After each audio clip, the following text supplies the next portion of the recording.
દર્શક મિત્રો, પ્રેમ સંબંધોમાં હિંસાની પરાકાષ્ઠા દર્શાવતો એક અત્યંત સનસનાટીભર્યો બનાવ મોરબીમાં સામે આવ્યો છે, જ્યાં છેલ્લા 3 મહિનાથી લિવ-ઇનમાં રહેતા એક યુગલ વચ્ચે ઝઘડો થયો.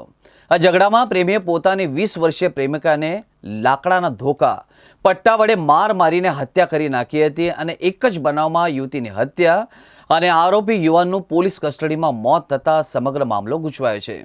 પોલીસે આ અંગે બી ડિવિઝન પોલીસ સ્ટેશન ખાતે નોંધ કરીને વધુ તપાસ હાથ ધરી છે. સૌથી ચોંકાવનારી વિગત તો એ છે કે આરોપી યુવકે યુવતીના મોઢા અને ગાલ પર અસંખ્ય બચકા ભરીને ભયાનક ઈજાઓ પહોંચાડી હતી, જેના કારણે યુવતીનું મોત નીપજ્યું હતું. પોલીસે આરોપીની અટકાયત કર્યા બાદ તેને પૂછપરછ માટે પોલીસ સ્ટેશન લાવી હતી, જ્યાં છાતીમાં દુખાવો ઉપડ્યા બાદ તેનું પણ હાર્ટ એટેકથી કરુણ મોત નીપજ્યું હતું. આ ગૂંચવણભરી ઘટનાએ સૌરાષ્ટ્ર સહિત સમગ્ર રાજ્યમાં ચકચાર મચાવી દીધી હતી. આ ઝઘડા એવી ભયાનક પરાકાષ્ઠા ધારણ કરી છે કે પ્રેમી નરેન્દ્રસિંહે પોતાની પ્રેમિકા પુષ્પાદેવીને ઢોરમાર માર્યો હતો. પોલીસે આપેલી માહિતી મુજબ યુવતીના શરીર પર લાકડાના ધોકા અને પટ્ટા વડે માર્યાના નિશાનો પણ મળી આવ્યા હતા. પરંતુ સૌથી વધુ ચોંકાવનારી વાત તો એ છે કે આરોપીએ પુષ્પાદેવીના મોઢા અને ગાલ પર અસંખ્ય બચકા ભર્યા હતા. હત્યાની કબૂલાત બાદ પોલીસે આરોપી નરેન્દ્રસિંહ ધ્રુવેલની અટકાયત કરીને તેને તાલુકા પોલીસ સ્ટેશન ખાતે લઈ આવ્યા હતા.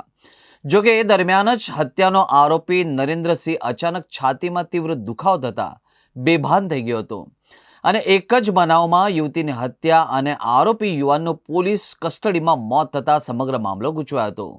પોલીસે આ અંગે બી ડિવિઝન પોલીસ સ્ટેશન ખાતે નોંધ કરીને આગળની કાર્યવાહી હાથ ધરી છે.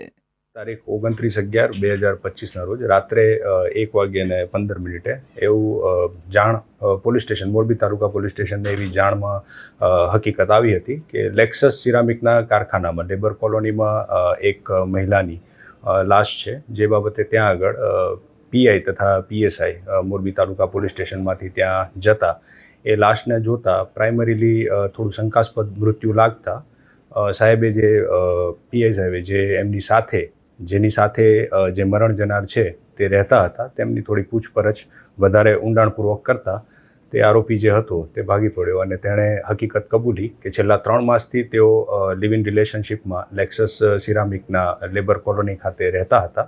બંને વચ્ચે પ્રેમ સંબંધ હતો અને છેલ્લા થોડા દિવસોથી બંને વચ્ચે થોડી માથાકૂટ ચાલતી હતી. તે બાબતે જે આરોપી હતા તેઓએ આ બેન સાથે મારઝૂડ કરેલી હતી અને ત્યારબાદ તેઓ પોતાની કંપનીએ ગયા હતા અને રિટર્ન આવતા તેમને એવું ધ્યાનમાં આવ્યું કે બેન બેભાન છે, એટલે તેમણે તેમના સુપરવાઇઝરને જાણ કરી, પરંતુ ત્યાં સુધી એ બેનનું મૃત્યુ થઈ ગયેલું હતું. તો આ બાબતે પીઆઈને શંકા જતા તેમની પૂછપરછ કરતા આરોપી ત્યાં ભાગી પડ્યા અને એમણે ત્યાં સ્વીકાર્યું કે આ એમનું કરેલું કૃત્ય છે, જેથી મર્ડરનો ગુનો દાખલ કરીને આરોપીને ત્યાં સ્થળ પરથી અટક કરી અહીંયા સ્ટેશને લાવેલ હતા અને રાત્રે 3 વાગ્યાના અરસામાં તેઓને અહીંયા લોકઅપમાં મૂક્યા હતા ધોરણસરની અટક કર્યા બાદ.